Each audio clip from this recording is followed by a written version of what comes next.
تو جب خدا تھا تو وقت بھی ہوگا. ایسا نہیں کہ کچھ بھی نہیں تھا, خدا تھا.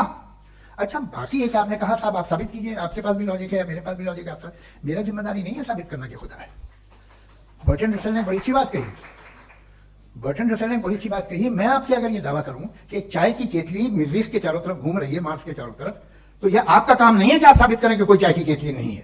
یہ میرا کام ہے, میں نے دعویٰ کیا ہے. ٹائم کائنات کا حصہ ہے. ہم خدا اس خدا کو مانتے ہیں نیسیسری بینگ کا ٹائم لیس ہونا ضروری ہے, چونکہ وہ ٹائم کا کریٹر ہے. جب اس نے ٹائم کو کریٹ کیا تو وہ خود ٹائم پہ کیسے ہوگا؟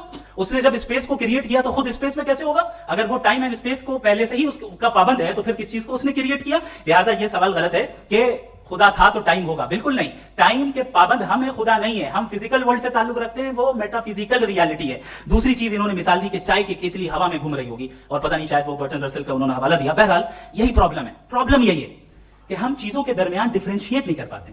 یہ جو آپ نے مثال دی یہ امیجینیشن ہے, اور میں جو ثابت کر رہا ہوں وہ لاجیکل نیسیسٹی ہے.